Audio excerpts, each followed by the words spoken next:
I'm Maya. I'm an instructor with Gallup NYC. Today I'm here at Sunrise Stables with the Manhattan Riding Club, and we're going to talk about the basics of grooming. So we're here today with Miss Sadie. She's very sweaty, so we're going to get her nice and ready for her lesson. The first tool I'm going to use is my curry comb. This is one example. So it's a bit of a harder plastic brush. This one is going to bring the sweat and the dirt from the bottom of her fur up to the top. It's also going to bring some of that like dead hair that's underneath. It's going to bring it to the top so she's a little bit shinier. So with this tool I'm going to go with big circular motions. This brush you can use a little bit more pressure than you may want to do with other brushes. It feels a little bit more like a massage for them.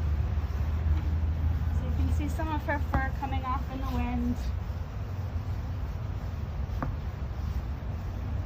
Up here at the top is where a lot of dirt gets stored from when they're in their stall. Sadie's also very sweaty today, so this is going to really help break up that sweat that's on her body. Now I'm going to go over to the other side. You can see all of her fur coming out to the top. Ooh, yummy.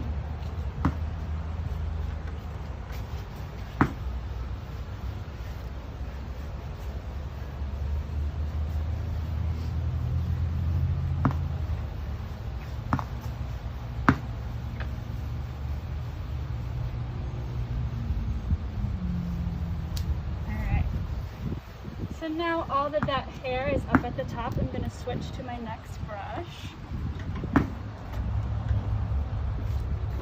Next I'm going to use my hard brush.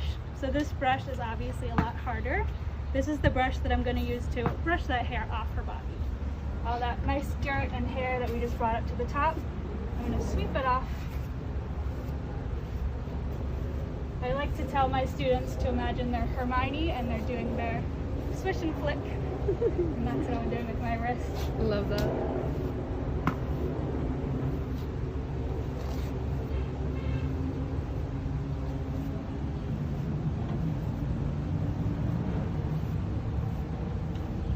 You haven't done a good job unless you're also covered in the horse's fur.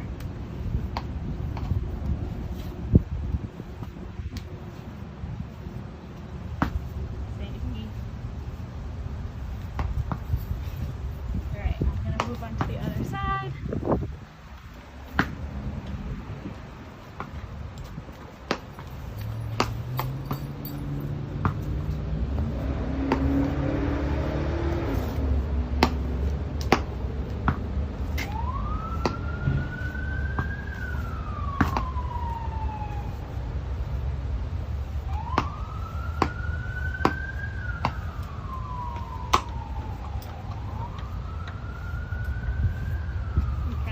For my last body brush, this is going to be my soft brush. This one, it looks similar to the hard brush, but it's a lot softer. This is the brush that's going to bring those nice oils to the top of your horse. So it's going to kind of help make them a little bit shinier.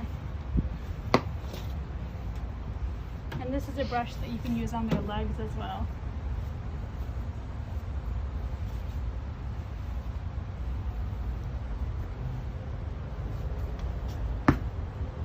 Sadie is stomping her feet to let me know that she's bored.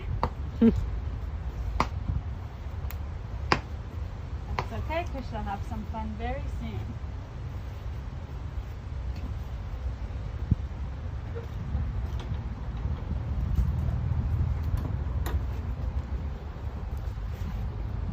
So I've worked with Sadie for a long time, so I know her well. But if I was working with a horse that I didn't know so well, I'd be keeping an eye on their ears. So right now Sadie's ears are pretty relaxed. I know she's a bit bored, so they're not all the way forward, but if her ears were to go totally back, I would step away from her. Even if a horse I didn't know, if they were stomping like this, I might be a little bit cautious as well. But because I know Sadie, I know that she's just a little bored. Okay, so now she looks a lot shinier than when we started. brush I'm going to use is one I don't always use. This is a face brush. Some of our horses love to have their face brushed, some of them don't. So Sadie's telling me she's not that interested, but I want her to look nice for her lessons with the Manhattan Riding Club. So I'm going to do it anyway.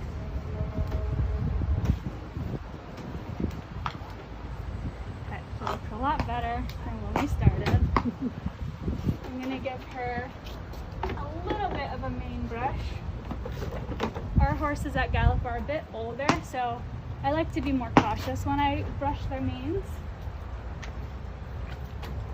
Just like with our hair, we like to start at the bottom. With older horses, if you accidentally pull their hair out, if you're brushing too harshly, it may not grow back as well. So that's why I'm really trying not to yank at it at all. I'm going to pick stuff like this out with my fingers so I know it's not going to hurt her. And I'll do the same thing with the tip. Sadie. It's a very hot day today, which is also why she's doing a lot of stomping. I know, Sadie, I know. And now the last thing I will do is just check her hooves. So, this is Sadie's hoof pick. So I'm going to use this side to pick out any dirt, and then the brush to obviously brush it. She wants to see what I'm doing. Now our horses are very well trained to pick up their feet. They've already got them done today, but I'm just going to make sure everything looks great. Brush out anything extra. We want to also do this after we ride, just in case there's anything in there. Good. Now again, I know Sadie very well, so I'm comfortable going behind her. Is there anything that you should do when you're walking behind a horse for the first time, or in general? So if it's a very close quarter, you can always have your hand on them so they know where I am. So if I had space like I am here, I would try to be far away from her. Basically, you can see how far her feet can go. Try to give a nice wide distance behind them. If you're walking up to a horse from behind, you want to use your voice so they know that you're there. Horses are prey animals, and a lot of their predators will jump on them from the back. So you want to make sure that they're aware of your presence and they don't think that they're in any danger. So my hand on Sadie, she knows she's safe. I'm going to check this last foot. And it looks great. Perfect. So now Sadie is all nice and clean for her lesson. She's nice and shiny. She's going to have a great day with the Manhattan Riding Club. Thanks, Maya. Yeah, thank you.